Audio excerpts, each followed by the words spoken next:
KMET 1490 AM, joining our live streaming audience there, Facebook, Instagram, Periscope TV, YouTube Live, LinkedIn, and wherever you find us.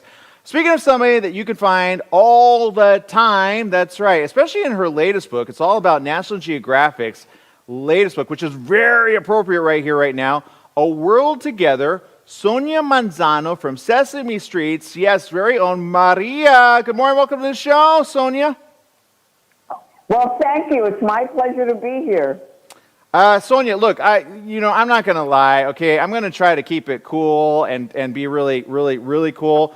But I can imagine whenever people see you down the street, they kind of want to, like, sing the tune of Sesame Street, or am I wrong?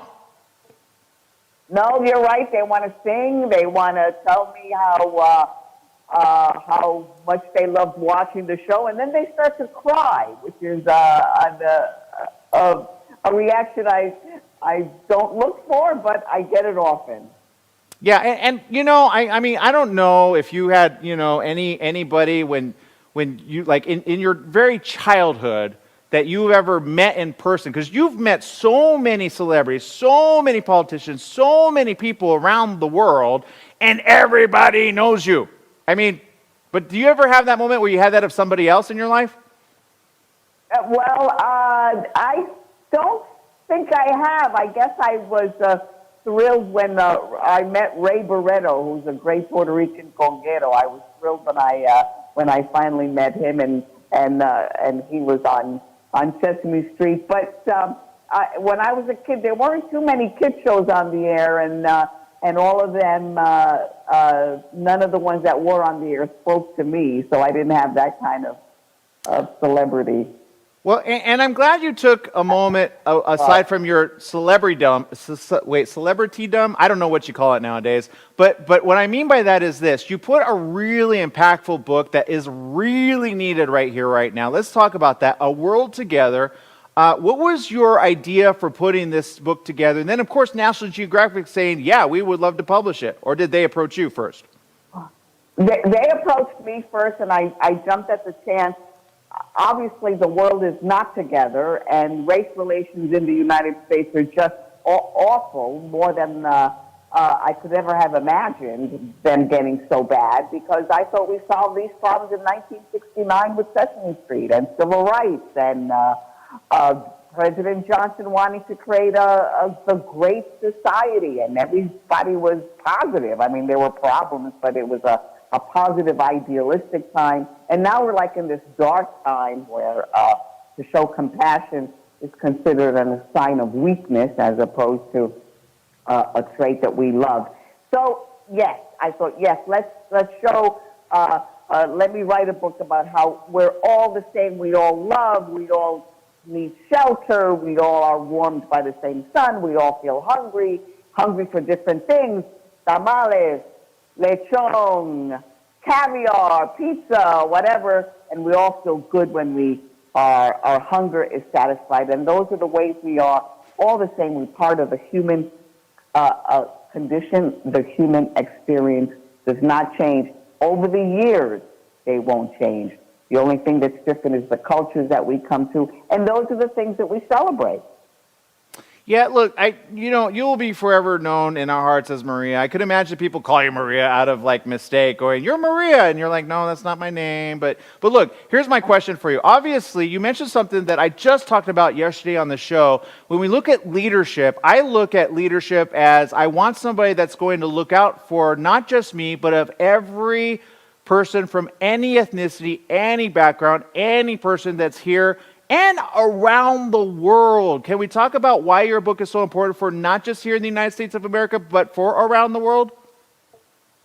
I'm very happy that the word world is in the title, and I didn't realize when we decided on the title, when National Geographic came up with the title, that the word global would be used so much in our everyday conversation, because the world is indeed getting smaller. We are all sharing the COVID cloud of concern and trying to work underneath that cloud of concerned. So I think it's time to sort of look at the whole picture.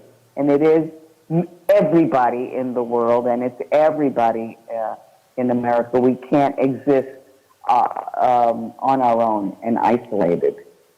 And Sonia, I'm so glad you said that. Again, that's what our show's about. We hit an international audience, and rightly so, because we're online as well. We're local, we're late breaking, but we're also reach out with social media. Speaking of your book, I understand there's some really cool pictures. Is there anything that was published in there that you go, you know what? Even it brings a little tear to my eye, or a memory that was shared in there? Yes, the one where the kids are playing in the fire hydrant sprinkler. That is such an urban experience. It was kind of what I used to do for fun in the South Bronx, was wait for the firemen to come.